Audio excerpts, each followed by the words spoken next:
Hello friends, welcome to Rupa bytes simple food big taste. ఈరోజు మనం చాలా టేస్టీగా ఇంట్లో ఈజీగా చేసుకుని కొరమీను చేపల పులుసు ప్రిపేర్ చేసుకుందాం. ఈ వీడియో స్కిప్ చేయకుండా లాస్ట్ వరకు చూడండి. ఎంతో రుచికరమైన చేపల పులుసు చిటికలో చేసుకోవచ్చు. మన ఇంటికి ఎవరైనా బంధువులు వచ్చినప్పుడు ఏ టెన్షన్ లేకుండా ఫాస్ట్గా ఈ చేపల పులుసును చేసుకునే విధంగా నేను చూపిస్తున్నాను. ఇంట్లో ఎప్పుడైనా సరే చిటికెలో అయిపోవాలంటే ఈ చేపల పులుసుని మనం ఒకసారి ట్రై చేద్దాం. ముందుగా ఆ చేపలకు సరిపోయినంత చింతపండు తీసి నానబెట్టుకొని పక్కన పెట్టుకోవాలి. నెక్స్ట్ ఉల్లిపాయలను 3 తీసుకున్నాను, వాటిని కట్ చేసి పెట్టుకుంటున్నాను. మనం ఎలా అయినా కట్ చేసుకోవచ్చు, స్లైడ్స్, లేదంటే ఒక ఆనియన్ని 4 పీసెస్గా మనకు నచ్చినట్టుగా కట్ చేసుకోవచ్చు. ఆ కట్ చేసుకున్న ఆనియన్స్ని మిక్సీ జార్లో వేసాం. చేపల పులుసులో మనం ఎంత చింతపండు వేసినా సరే ఒక్క టమాటా అయినా వేయాలి. అలా అయితే పులుసు చాలా టేస్టీగా ఉంటుంది. ఇక్కడ స్పెషల్ చూసారా, అది మసాలా పేస్ట్. ఇంట్లో అన్ని మసాలాలు కలిపి ఒక పేస్ట్లా చేసుకుంటే ఈజీగా చేపల కర్రీ అవ్వని, చికెన్ అవ్వని, బిర్యానీ అవ్వని, ఏదైనా సరే ఆ మసాలా పేస్ట్తో మనం ఈజీగా చేసేసుకోవచ్చు. కరెక్ట్గా అప్పటికప్పుడు చేయాలంటే టైం పడుతుంది, వంట చేయడానికి లేట్ అవుతుంది. సో అది ముందే ప్రిపేర్ చేసుకొని ఉంచుకుంటే మనకి చాలా బెనిఫిట్స్ ఉన్నాయి. ఆ మసాలా పేస్ట్ కావాలంటే నాకు కమెంట్లో తెలియచేయండి, నేను ఆ వీడియో తర్వాత చేస్తాను. ఫస్ట్ ఈ చేప ముక్కలన్నింటినీ నీట్గా క్లీన్ చేసి పెట్టుకోవాలి. క్లీనింగ్కి మనకి ఏదైనా రాయి దొరకనప్పుడు, ఆ క్లీనింగ్ చేసే టూల్ దొరకనప్పుడు, కళాయికి ఉన్న అంచులు ఉన్నాయి కదా, అవి రఫ్గా వాటి మీద అలా రబ్ చేస్తూ ఉంటే వాటికి ఉన్న పొలుసు నీట్గా స్కిన్ అది పోతుంది. ఇప్పుడు ఆ చేపలన్నిటినీ నీట్గా వాష్ చేసుకొని మనం ముందుగా పేస్ట్ చేసుకున్న ఆనియన్స్, టమాటా, మసాలా పేస్ట్ని ఆ చేపల్లో వేసుకోవాలి. నెక్స్ట్ కూరకు సరిపడినంత పసుపు వేసుకోండి. నెక్స్ట్ కారం ఎక్కువ తినే వాళ్ళైతే కారం ఎక్కువ వేసుకోండి. అండ్ నెక్స్ట్ పులుసు కూరల్లో కొంచెం కారం ఉంటే బాగుంటుంది. నెక్స్ట్ కూరకు తగినంతగా సాల్ట్ వేసుకోండి. రాక్ సాల్ట్ అయితే ఇంకా టేస్ట్గా ఉంటుంది, రాక్ సాల్ట్ ఉంటే అది వేసుకోండి. నెక్స్ట్ ఆయిల్ వేసుకొని కొంచెం బాగా కలుపుకోండి.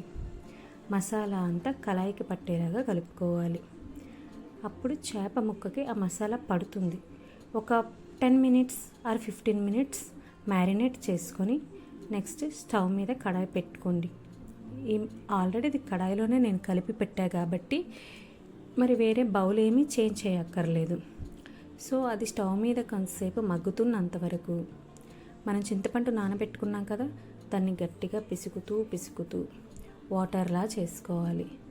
చింతపండు పులుసులాగా అందులో ఉన్న పిప్పి మొత్తం బయటికి తీసేసి పులుసులా చేసేసుకొని ఆ పులుసుని మనం కూరలో డైరెక్ట్గా వేసేసుకోకుండా హ్యాండ్ అడ్డు పెట్టుకున్నాం అనుకోండి, ఈ చింతపండులో ఏమైనా చిన్న చిన్న తొక్కలు ఉంటుంటాయి కదా, అవి పడకుండా ఉంటాయి. ఇదిగోండి, చేపలు కొంచెం వేగినట్టు అనిపించింది.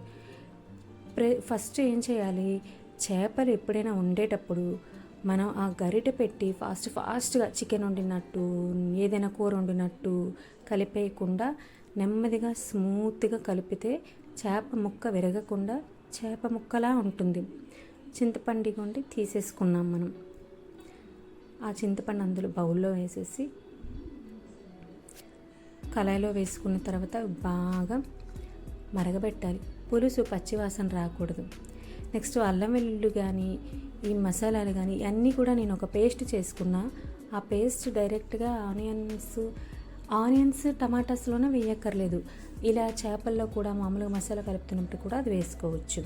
ఏంటంటే ఆనియన్స్లో వేసామంటే ఇంకొంచెం బాగా కలిసిపోతుంది అనేసి అందులో వేసి మిక్సీ పట్టేసాం. నెక్స్ట్ కొంచెం మరిగింది కదా, చేపల పులుసు మరుగుతుంది చూస్తున్నారా, అందులో మనకి సరిపడినంత మనం తినేగలిగంత కొత్తిమీర వేసుకోండి. కొంతమంది చాలా ఎక్కువ కొత్తిమీర వేస్తారు. ఇంత కూరలో కూడా ఒక కట్ట కొత్తిమీర వేసుకుంటారు, కొంతమంది లైట్గా వేసుకుంటారు. సో మన టేస్ట్కి తగినట్టుగా కొత్తిమీర వేసుకొని మరగబెట్టుకోండి. పులుసు బాగా మరగాలి. ఎంత బాగా మరుగుతుందో చూడండి, అది చూస్తుంటూనే నోరు ఊరిపోతుంది. నెక్స్ట్ అక్కడ ఆయిల్ చూడండి ఎంత బాగా తేలుతుందో.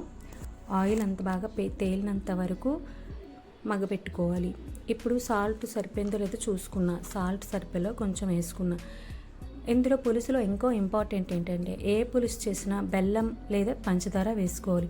బెల్లం నచ్చిన వాళ్ళు బెల్లం వేసుకోండి, పంచదార నచ్చిన వాళ్ళు పంచదార వేసుకోండి.